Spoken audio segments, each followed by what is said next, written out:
Mesdames et messieurs, chers invités, bonjour. C'est un grand honneur pour moi de prendre la parole à cette occasion si significative. Je ne cesserai jamais d'exprimer ma profonde gratitude à l'organisation Réseau international des femmes pour la démocratie et la paix pour l'initiative noble de la création du prix Victoire pour la démocratie et la paix.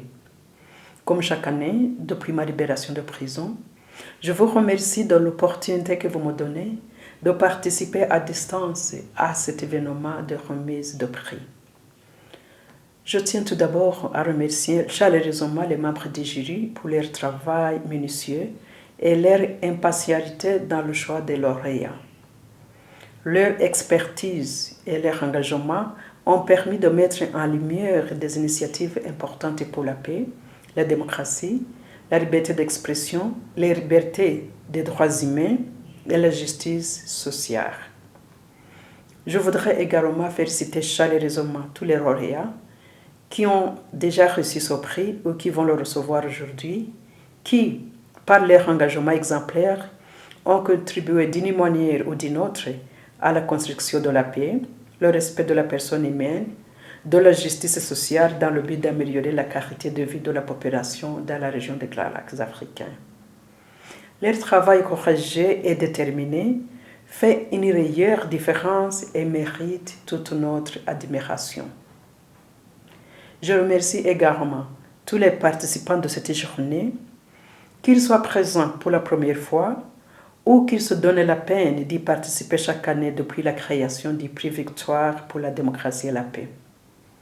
Votre présence témoigne de l'importance que vous accordez à la paix et à la stabilité dans notre société, surtout pour la région des Grands Lacs africains.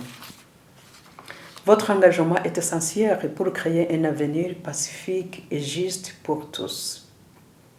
Le prix Victoire pour la démocratie et la paix a été créé pour honorer les efforts inlassables des acteurs de la paix dans un monde trop souvent secoué par les conflits. Ce prix l'appelle que chaque petit geste, chaque action pour la paix compte et impacte durablement. Cependant, en dépit des efforts constants pour promouvoir la paix, nous devons tous être conscients des défis majeurs auxquels nous sommes confrontés. La situation de sécurité dans la région des Grands Lacs africains et en particulier en République démocratique du Congo demeure tragique et préoccupante. Les violences, les conflits armés et les déplacements massifs de population continuent de toucher des millions de vies. Les femmes et les enfants, malheureusement, sont les premières victimes de cette insécurité persistante. Je tiens à remercier chaleureusement le Réseau international des femmes pour la démocratie et la paix, ainsi que les autres parmi vous qui, ces derniers mois, avaient fait entendre votre voix pour la paix dans cette région, notamment en République démocratique du Congo.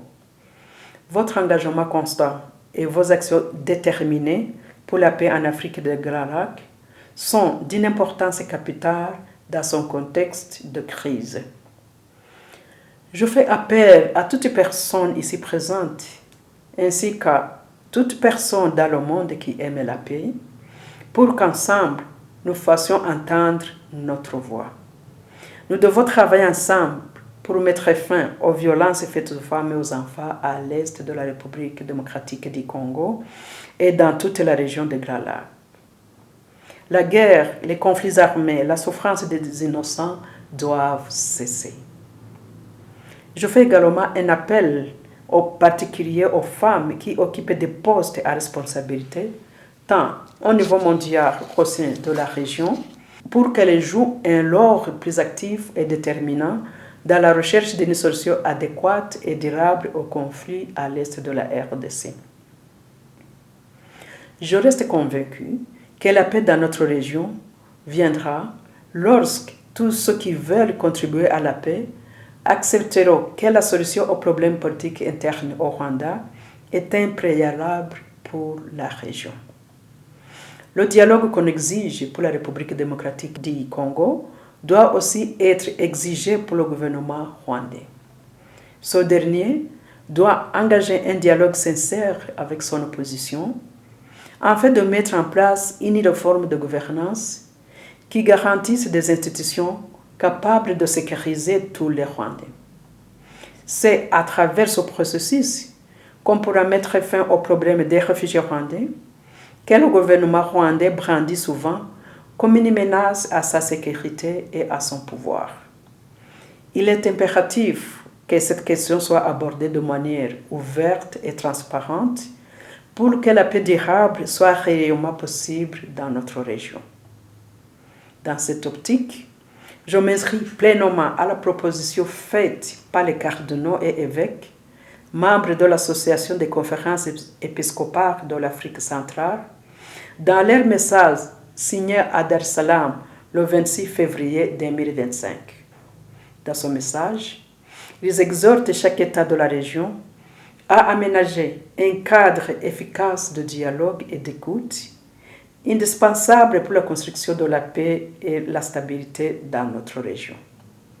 Il est de notre responsabilité collective de contribuer à l'édification d'un avenir où la démocratie, l'état de droit, le développement pour tous, le respect des droits humains et la réconciliation sont les priorités dans chaque pays de la région des Grands Lacs africains.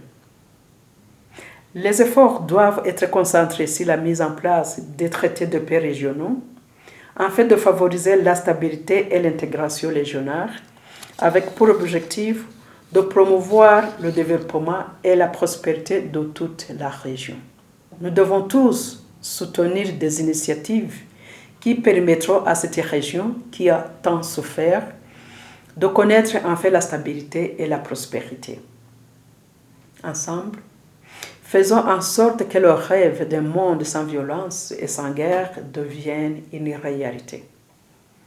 Je remercie encore une fois le Réseau international des femmes pour la démocratie et la paix pour cette belle initiative et je félicite tous les lauréats. Que nos efforts communs, unis et résolus, apportent la paix que nous méritons tous. Je vous remercie.